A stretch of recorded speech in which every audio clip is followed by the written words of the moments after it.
Hi y'all, I am purposely making this video in a place that is not visually attractive to make a point.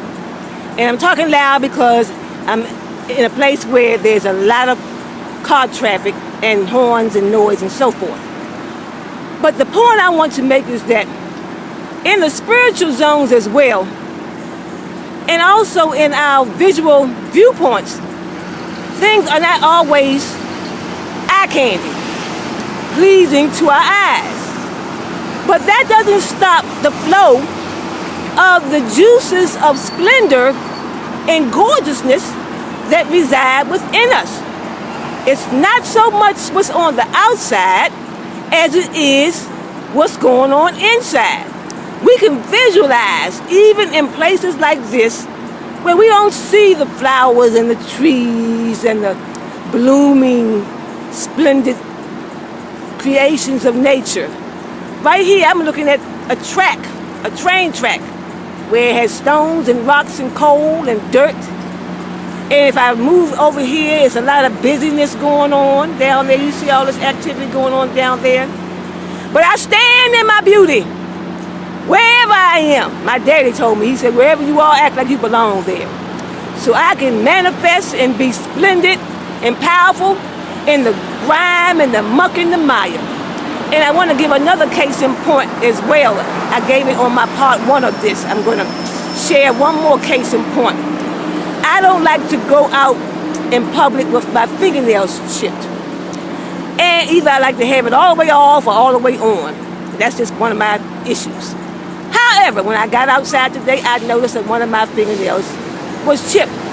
Was that going to dampen my joy and my elation about being out here to commune with nature? Hell no. You know what I did?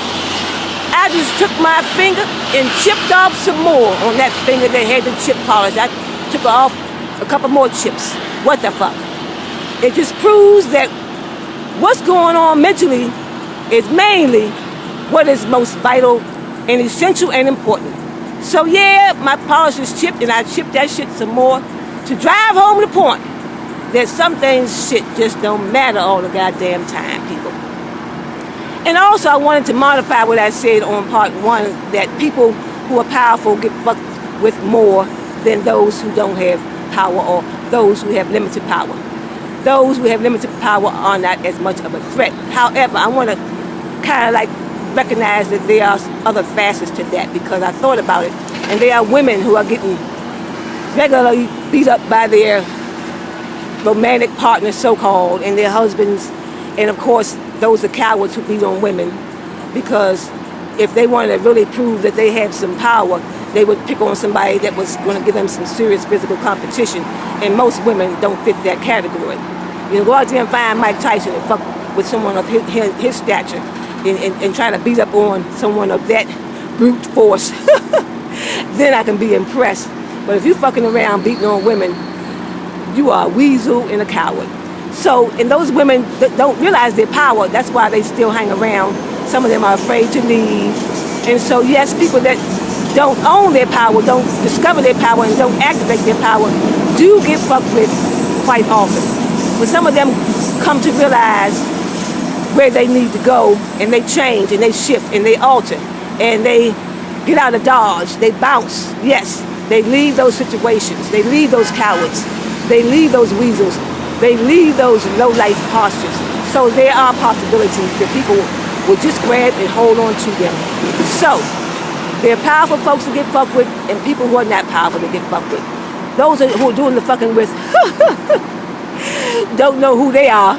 So they are in desperate mode. Desperate people do desperate things, like beat up on people who are weaker than them physically, etc. So thank y'all for listening. Bye now.